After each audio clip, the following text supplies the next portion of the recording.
Tonight we'll be talking about the space race in the 20th century and the role of computers within it. This is a great moment for this conversation as 2018 marks the 60th anniversary of NASA, and next year is the 50th anniversary of the moon landing. And now, let me introduce our panelists. Glenn Bugos is a corporate historian working in Silicon Valley. For 20 years, he served as historian at the NASA Ames Research Center in Sunnyvale. He published a history of NASA Ames called Atmosphere of Freedom, as well as a number of articles on the aerospace industry in Silicon Valley. And he earned a PhD in the history of technology and business from the University of Pennsylvania. Frank O'Brien is a solar system ambassador for NASA's Jet Propulsion Laboratory and author of the book, The Apollo Guidance Computer, Architecture and Operation. Frank holds an MBA from Rutgers, works in computing for Colgate-Palmolive, and is a docent at the InfoAge Science History Learning Center and Museum in New Jersey. Please join me in welcoming Glenn and Frank.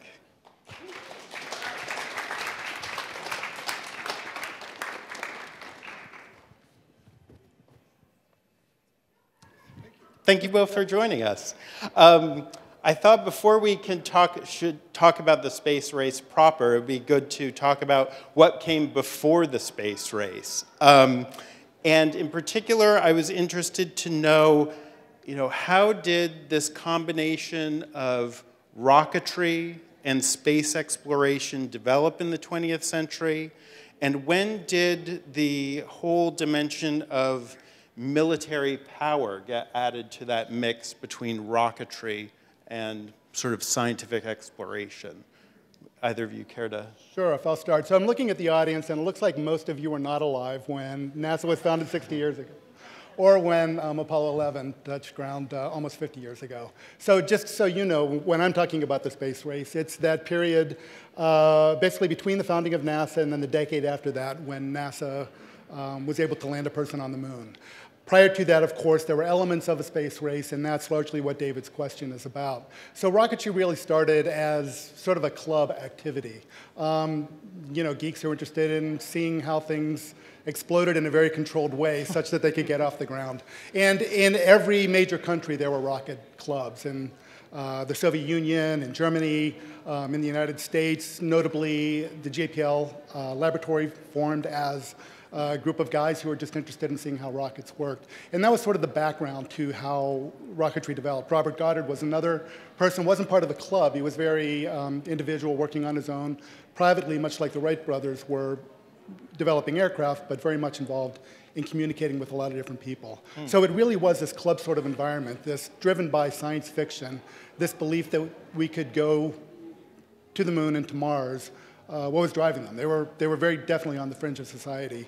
Not nearly the sort of people that you would think, 2 decades later would command 4% of the American gross domestic product.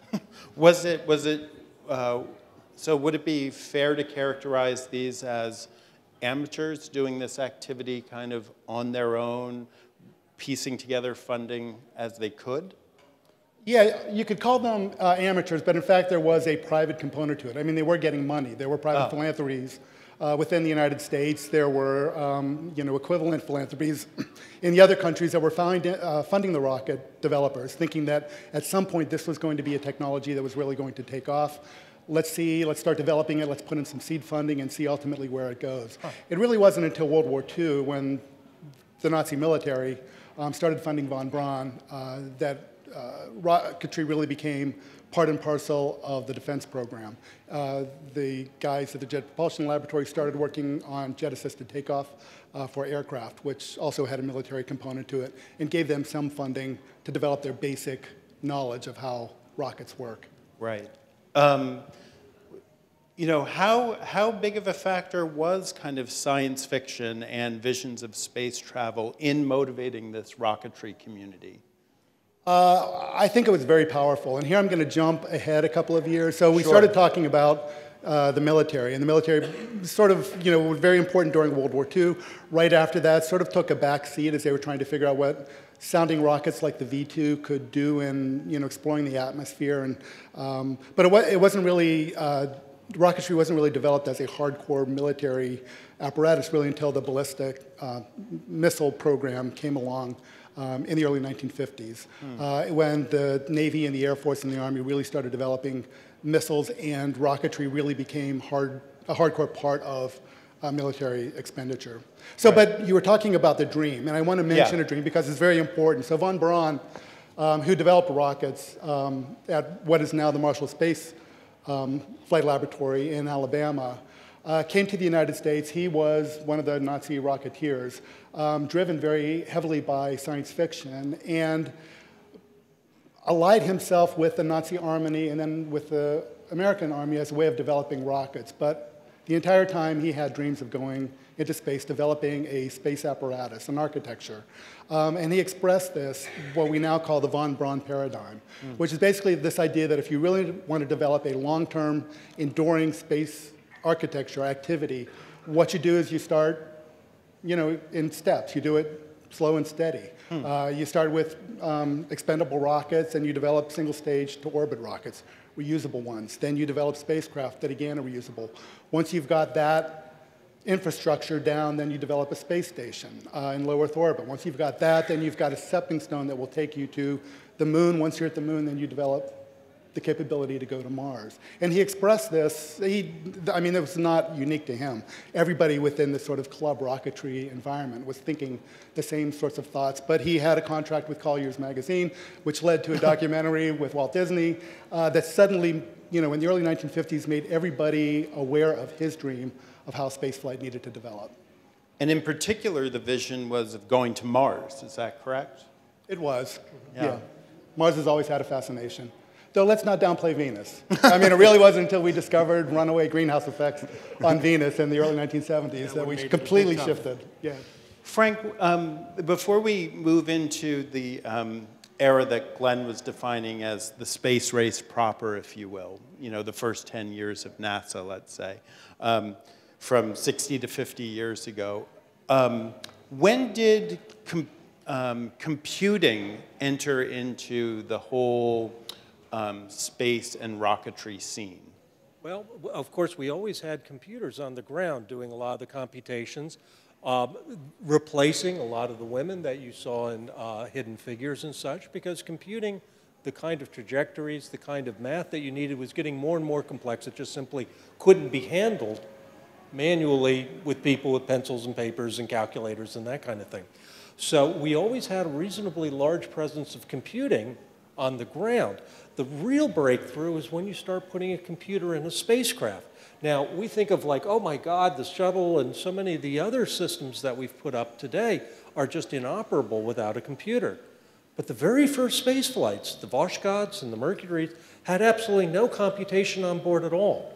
And it was only until we started launching 2 men in the Gemini series, which is where we really learned how to fly in space, did they actually have a computer, which was an amazing thing, and it was turned off most of the time.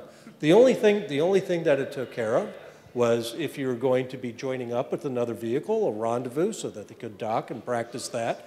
And they also needed to pioneer precision entry to land near the carrier. That was a very, very important thing because when you're coming back from the moon, it's a very precise process.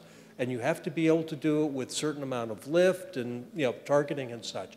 And so they needed to prove out whether that was possible. Certainly far and above beyond anything you could do with pencil and paper. And when you're pulling multiple G's, it's going to be a little bit difficult to sit there and run a calculator. So the computer did it all. So that was setting the stage for putting a full-fledged, very capable machine on Apollo. The computer on Apollo very much was the focal point of most of the mission. Almost everything that was done as far as guidance and navigation, powered flight, all of that was done through the computer. It didn't control anything else. It didn't control the electric systems. It didn't control the atmosphere. But it did control everything from going up, rendezvousing, navigating, and coming back home. Well, let's take a step back and talk. We've all heard the phrase "the space race," and I think it would be helpful to ask you, you know, what really was the space race? When was there? What really got it going? What was its character? How should we understand what that phrase means? Well, Oh, no, please. let's start first with what a race is. So a group of kids, you know, close to the beach, leaving their beach house, want to make it to the beach, making good progress, working together. Somebody says, that tree over there, it's a race. And then suddenly everybody is sprinting. And then whoever wins that or loses that race then says, that sidewalk over there, it's a race. And you keep doing that, and eventually you get to the beach, but you're exhausted when you get there, and you're not sure you've got enough energy to do what you want to do once you get there. And that was largely the character of the space race in the 1950s. So in part, it started secretly and in private, though the intelligence community knew about it when it came to the ballistic missile programs in the early 1950s. But then there was the International Geophysical Year in 1957, and Eisenhower said, we're going to launch a satellite, an orbiting satellite, to commemorate the International Geophysical Year. Well, it turned out that the Soviets beat us, and that was in part because we were hoping that a private or a civilian-funded rocket was going to be developed quicker than the rocket that von Braun was developing for the Army. It clearly could have made it. Eisenhower decided, let's lose this race, because in doing so, we would establish that that space was not militarized, that any orbiting satellite of a civil nature would be allowed to overfly the territory of the Soviet Union in this case without any objection. And in fact, because Sputnik was going around the United States, no objection there, to sort of establish this precedence that space could be flown over without being treated like atmospheric flight. So that was the first step in the space race. A month after that, Eisenhower talked on television before an audience with a Jupiter C nose cone next to his desk in the Oval Office to make the point that it wasn't just getting into outer space with an orbiting satellite that mattered, it was also reentry that mattered. Reentry mattered most when you're dealing with ballistic missiles. So, of course, it would be important if you're trying to get astronauts back into Earth, but it clearly made the point that if a nuclear nose cone was coming back through the atmosphere with American design, it would survive. After that, it simply became a matter of redefining what the next tree was, what the next sidewalk was. And of course, the Soviet Union had a lot of firsts. The first living thing in space, the first human in space. It really wasn't until Kennedy said, we really need to define a race that's a little bit farther in the future. That is landing a person on the moon and returning him safely to the Earth, that we defined a race that we could win. And we did. It's also important to remember, and again, when we went to the moon, it was my wonder years. Yes, I'm a man of a certain age. But importantly, it's difficult, especially for some of the younger folk here, to appreciate how terrifying it was during the Cold War. We were really living in a world where, yeah, we could be wiped out in a nuclear Armageddon. And the Russians were public enemy number one. The idea of using space as a proxy for a hot war was very important. At least we can beat the Russians in something. We were absolutely humiliated with Sputnik and Vostok and some of the other programs they were doing. We needed to have a goal that we were able to pull off. And if we threw all the might of American industry and all the smart people, this was something that we would be able to win. Putting up a bigger rocket, well, the Soviets already had gigantic rockets. We weren't going to win there. They already had capability to send up multiple people, so we've already lost there. What was it that America could do to be able to beat the Russians? And it's impossible to think of it in today's context, how hugely tough that was to sit there and be humiliated, have the idea of a nuclear Armageddon hanging over us, and we needed to win something. And so when Kennedy put out his challenge to put a man on the moon by the end of the decade, that mobilized everyone. And that was something that everyone just poured all of their heart and effort in. We had 400,000 people. 400,000, that's a huge number. Ate up 5% of the federal budget. NASA's budget's only a tenth of that now. It was that important to do that. And these were the resources that we put into this as you needed to do. This was a difficult job. So Could I? Oh, Please. So there's a countervailing opinion to that. Not everybody supported Apollo, as we today think was required in order for Apollo to be sustained at the economic level that it was.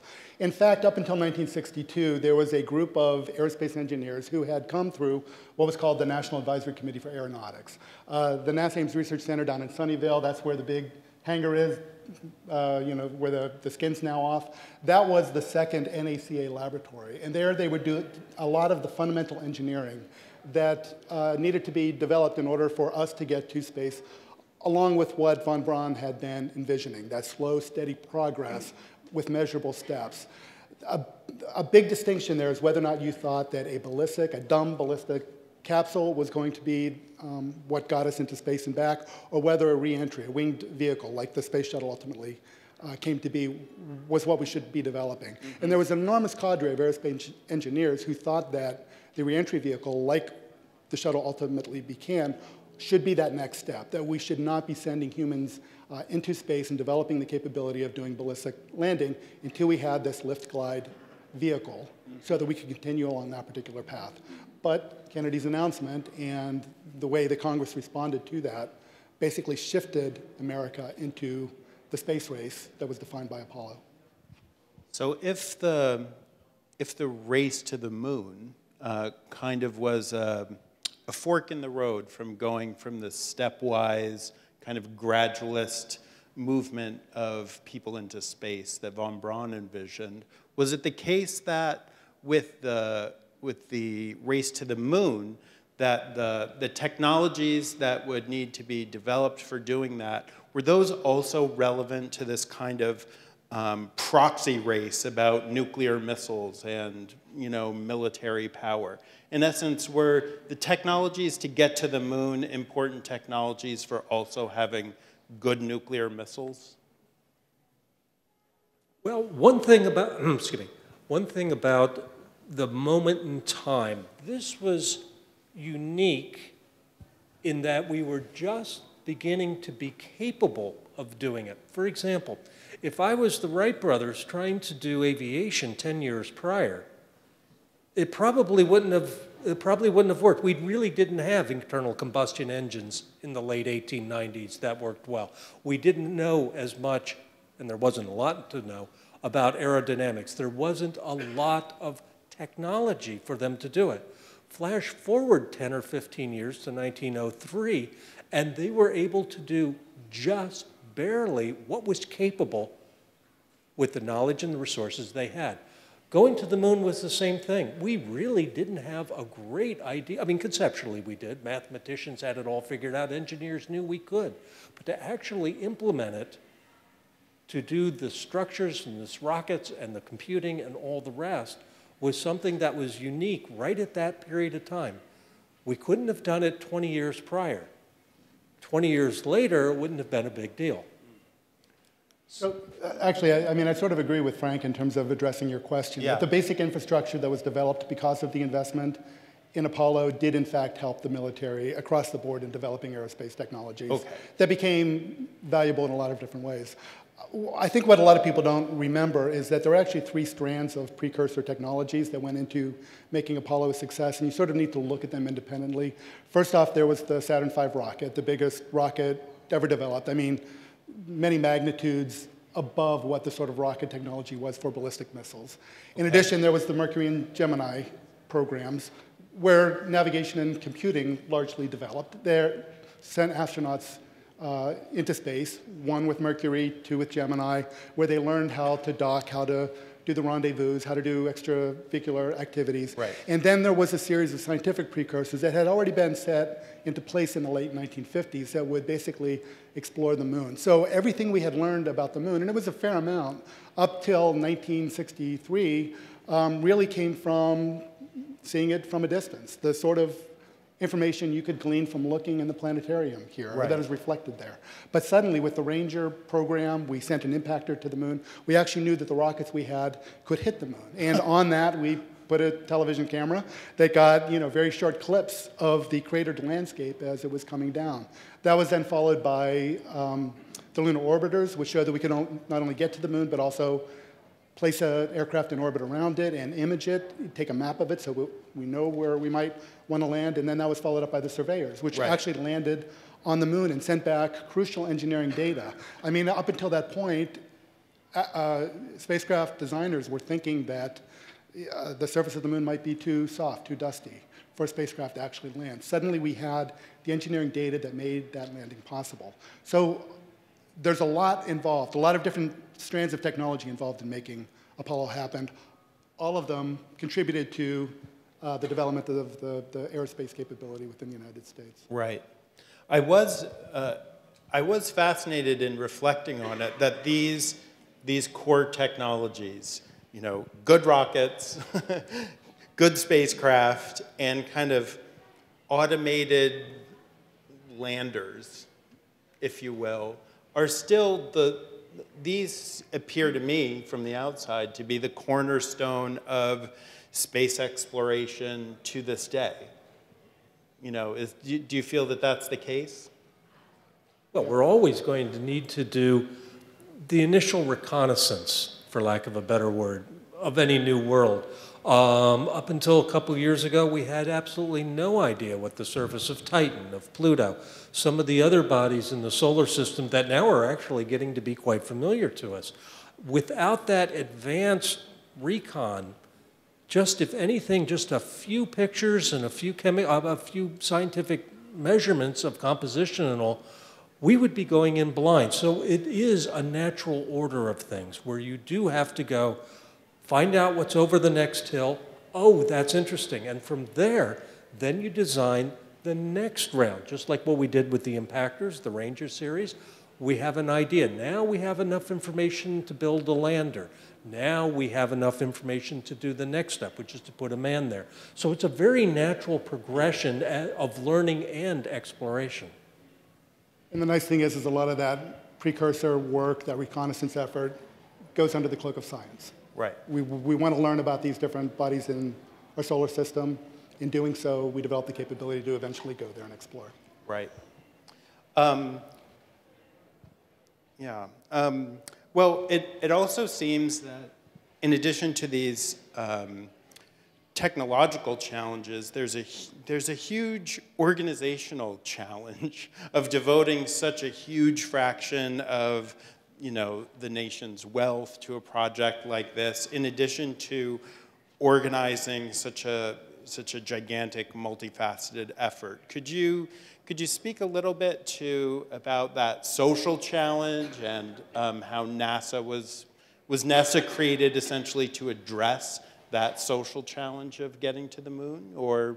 Sure, and that actually started with the Air Force and the Navy, with the ballistic missile program. So program management and systems engineering are two terms that everybody is so familiar with right now. I mean, looking at the people in the audience, mostly working for tech firms, I mean, that's the part and parcel of what you do every day, program management and systems engineering. Well, it was invented in a certain place by a certain group of people, and that is the engineers that worked in Santa Monica for the Air Force developing the Atlas, and then the Navy officers and the people working with them on the Polaris missile program. So they knew from the start that these were going to require massive allocations of resources, of manpower, of machinery and technology, and a way that they convinced other people to let them go about and do that was by inventing this notion of program management and systems engineering. That is, there's a science here to how we're organizing all these people. Let us do it how we think it needs to be done. And fortunately, it worked out pretty well for them, and that sort of instilled this notion that science and technology, when it's developed on a rapid pace, with a lot of different parts coming together at the same time, with a lot of concurrency, with a lot of redundancy, where there are critical paths, that all those things can be managed and should be managed by people who first off are looking at what the end point is, what the goal of the race is, and then working backwards from that with this management system. Mm-hmm. So all that had been established by almost a decade before NASA really started ramping that whole notion of systems engineering and program management up to make Apollo a success. The ballistic missile programs were significant and important, but it was really Apollo that stressed the aerospace industry to reorganize itself. And that's largely what NASA did and why we have a NASA to do that. But it's also true that it wasn't just NASA doing that. This was during the era when the idea of might not have been called systems management, but the idea that management science as a whole, the idea that you could have a methodology rather than having someone just simply autocratically firing off and guessing at their answers, was also just starting to take effect. A lot of the statistical controls were just now being introduced. That with the idea of being able to process, data processing with computing, the information that they are working with to give them numerical results, this was part of a larger trend. NASA systematized it and turned it into a fine science of management. But it was reflecting the entire trends that were going on in the 50s, 60s, and forward. But again, it never would have worked had there not been a race. Yeah. Had somebody not said, by the end of the decade, we will land a man on the moon and return him safely to the Earth. You got to start with that end goal in order for all the program management of systems engineering, the intense scheduling, to be effective.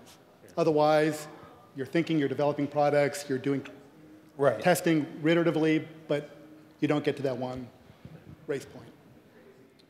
I wanted to spend a few moments, if we could, talking about the Apollo guidance computer. You know, we've talked about there's this definitional race to the moon as part of the space race. It's got a lot of freight on it, you know, cultural, political, national importance, and you know, a very important part of the system carrying all that weight is this computer on board the spacecraft. And I think it would be interesting for people to hear a little bit about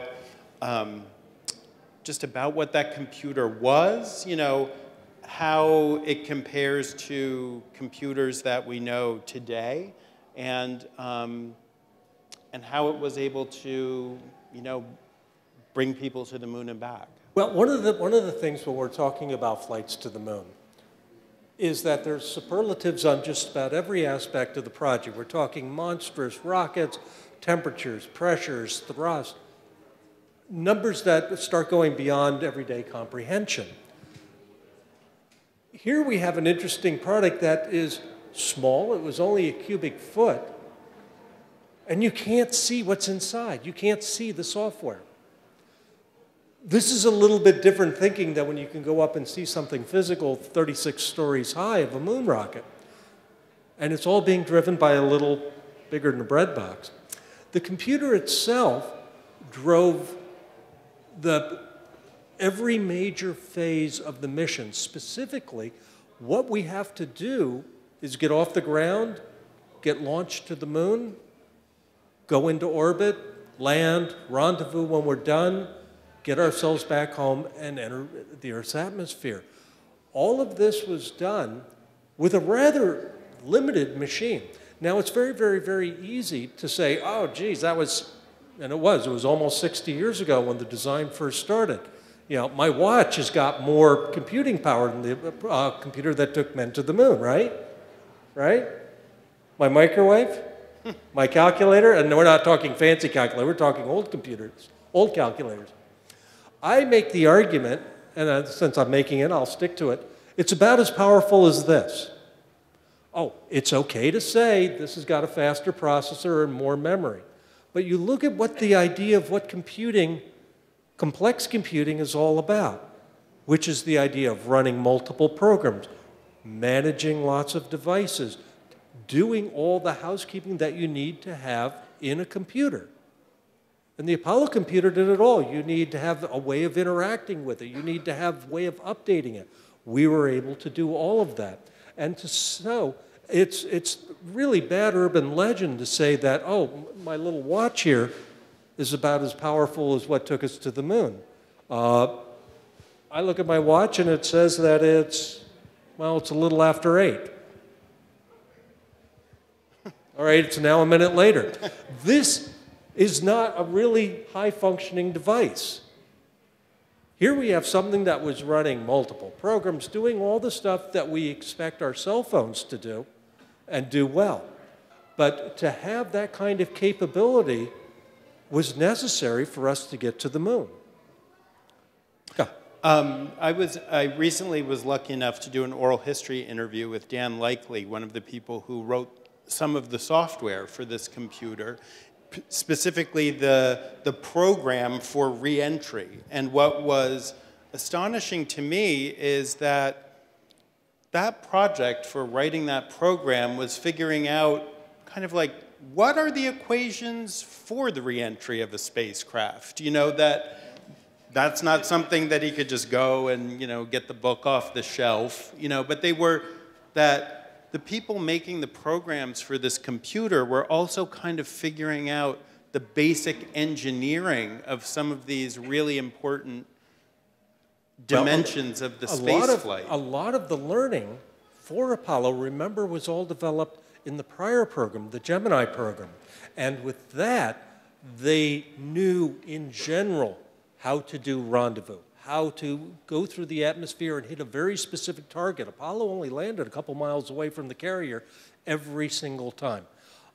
They knew generally how to do it. Now they had to work with the engineers and find out the equations specific to how they were going to do it on Apollo. The Apollo spacecraft doesn't fly like Gemini. Well, we have to model it differently. The rendezvous was going to be different than Gemini, so we have to do that different.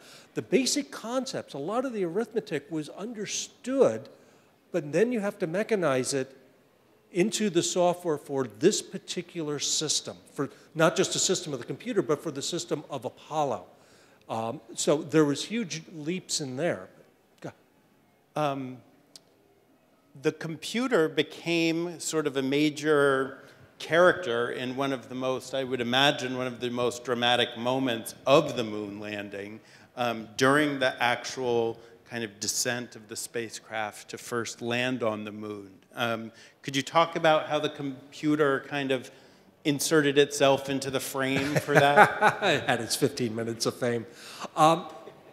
There's tremendous amounts of urban legend about that. Some of it's even true, most of it isn't. During the landing, several times, the computer comes back with an alert. Just a numeric designation, 1201, 1202. You know, what the heck is that? In fact, the flight controllers were all asking, what the heck is that? Very long stories, and it's written up on stage and screen, but there was a small bug, not in the computer. It was in the electrical system. And we don't need to go into all the details on that. Effectively, they were being slammed with unnecessary data. The computer is absorbing all of this data, has nothing to do with it, but it's taking up time. And when you're landing on the moon, that's one of the more intensive parts of the whole mission, or at least I like to think so. And it basically ran out of time. It pinned the CPU at 100% for us geeks. Here was the brilliant thing about the computer. The computer itself worked brilliantly, absolutely magnificently. What happened was that it realized that. Now, you can't have a blue screen of death or, you know, a sad Mac when you're landing on the moon. That's just a real bad way to end your day. I wouldn't like. Well, the important thing is, it was able to recognize that and say, okay, I can't reboot. I can't throw away all this stuff. If I do, I don't even know where I am. So it just says, I throw away all my work. I've overloaded myself. We're just going to restart everything, not from the beginning, but from my last good point. And from there, it said, okay, now I'm happy. The problem still existed, and apparently it was known for years. And no, Buzz Aldrin didn't have a switch in the wrong position or anything like that. It was a far deeper issue than that, so we can dispense with it. But the brilliant thing about the computer was that it was able to handle those problems, restart, not reboot itself, but just simply restart the work, pick up where it left off, and continue on. My watch can't do that. Half the time this doesn't. That's pretty good programming. But when these alerts were going, it was giving people a bit of a heart attack pause. And they had to decide, you know, what that meant. Yeah. Yeah. A couple years before, they were actually seeing this problem in simulation. The actual physical electrical issue was known a couple years before. Grumman ignored it and thought that, oh, everything is going to be all right. In simulation, they had the exact same thing. During the simulation, the controller said, let's abort. Computer failed, we got to go home. And Gene Kranz, we all know that name from the Apollo 13 movie, basically said, no, it was okay. And he made one of the gentlemen write down every single alert that could happen and specifically what to do. And it turned out he had to refer to that little cheat sheet. And he said, okay, we're all right. If it doesn't happen constantly, and it didn't, we're good to go to land on the moon. You know, let me just point out, the astronauts really earned their pay on that mission. I mean, it wasn't the astronauts really earned their pay on that, on that mission. Not only in that, but, you know, I mean, Apollo flew to the moon with a sextant. I mean, they were able to check what the basic navigation computer was doing it every time, and that was thought to be part of what was going to make Apollo successful, is that ability to check. As I understood it, the use of a sextant, like an ancient mariner would use, you know, out the window of the spacecraft, was part of the use of the computer, because over time, you know, the instrumentation would lose track exactly of where the spacecraft was, and it would be checked with this. So you have three different parts of navigating to the moon. You have to have the computer. You have to have a reference that will always tell you, and I'm being silly about this, but tell you which way is up, where I am, where I'm going. And to make certain that you can determine that, you have a sextant on board the spacecraft that a mariner of 200 or 300 years ago might not be able to work exactly, but he'd easily understand the concepts because they're identical. And even today, on all spacecraft, we have star trackers that do effectively the exact same job. Navigation in space is always done through the stars, which is an amazing thing. Last question from me before we open things up to our audience. You know, we read a lot in the news today about private space efforts, companies like SpaceX, other kind of private rocketry and space-oriented firms.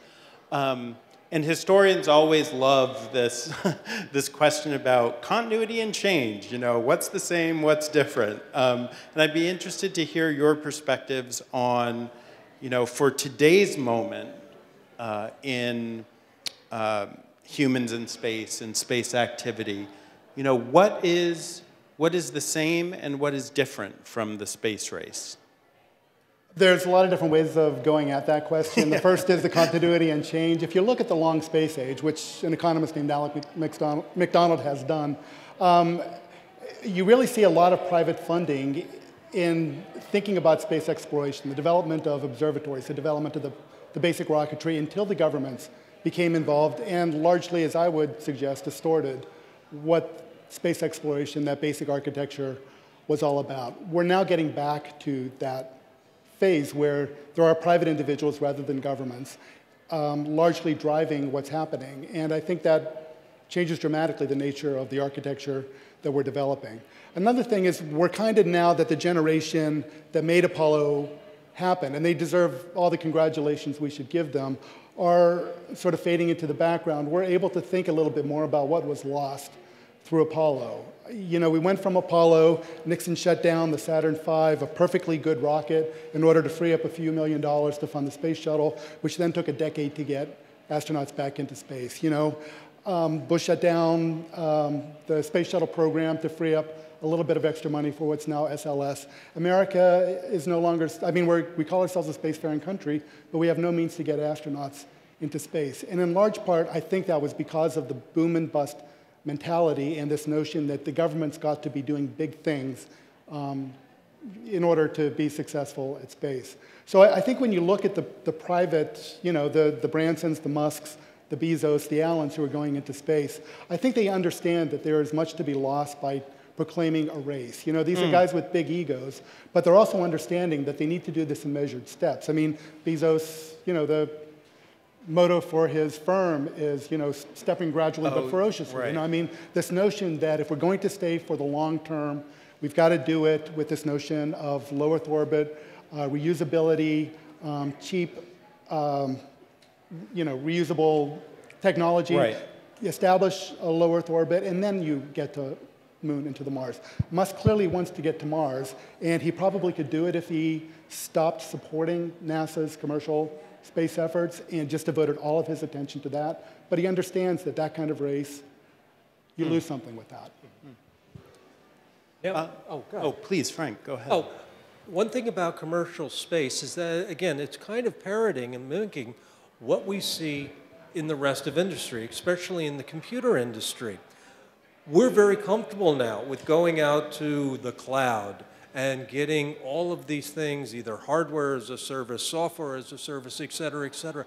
NASA's paradigm is now, I need delivery to orbit of cargo or satellite as a service. And they don't really care if they go on a Cadillac or they go on a little, you know, little Honda. The important thing is they just need payload into space. And that paradigm shift is a dramatic one because it used to be you had to do it all yourself. Going into space is very difficult, but it's not impossible. We have, what, 7 or 8 different countries that are launching their own rockets, plus a couple private individuals. And one thing, and this may be a little bit heretical or terrible, but remember that SpaceX is a government contractor like all the rest when it comes to NASA. It's a lot like Boeing. They have their government operation, they have their commercial operation.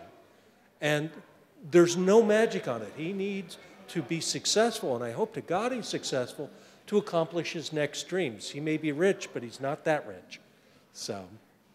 Glenn? Yeah, I kind of position. Yes, yes, well, but after this, I'm going to cut off the argument so we can hear from our audience. No, please, go ahead. He is a government contractor, but there's more to it than that. NASA has also learned that simply building rockets by themselves is not the way that we're going to support a commercial space industry.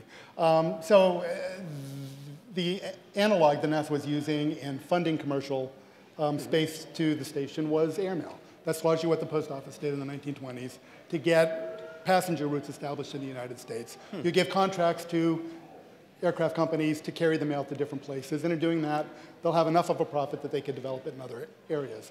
NASA is also sort of thinking about prizes, which are a sustainable sort of race. You say that you will get this prize if you get, you know, achieve a certain technical goal within a certain period of time. The X Prize Foundation was a great example of that. Didn't work out the first time around, but they're redoing it. NASA is also rethinking what the NACA was as sort of a government agency that could very generally support industry by doing the fundamental engineering that any space contractor could use, not just the space contractors that are building technology for NASA. So they're thinking about new economic models for supporting this commercial space industry in a way that gets us out of that paradigm of race. So there's both continuity and change. Well, if any of the audience have a question, just raise your hand and someone will bring you a microphone so we can all hear you. And we probably have time for 1 or 2 questions. Okay, I was just wondering if, Mr. Bugos, if you're a corporate historian, do you work for a specific company or who do you work for? Well, I consult for a variety of different companies within Silicon Valley and around the country. Spent a good bit of time at NASA Ames. Trying to convince the people there that they had an interesting history and how they should understand it more deeply.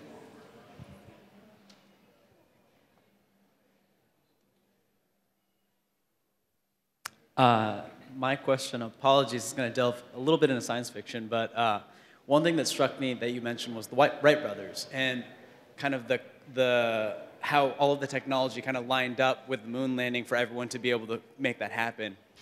I'm curious, looking to the future, what would be like an equivalent paradigm shift, in both of your opinions, between like the Wright brothers and the moon landing from now until like the future? Like, so everyone talks about Mars, but you know, 50 or 100 or 200 years from now, what are we going to be excited about?